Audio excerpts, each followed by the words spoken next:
Hoy, may suman na naman uli. Madami kasi akong kamuting kahoy, kaya suman madalas. Ang laman nito ay buko, minatamis na buko.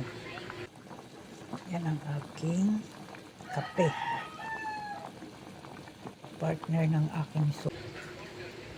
Ay, lambot, sarap. Mainit pa kasi bagong luto. Yan. Yan, buko ang laman yan. Ang ating pinakakape. Sama-samang tanlad, turmeric, luya, malunggay.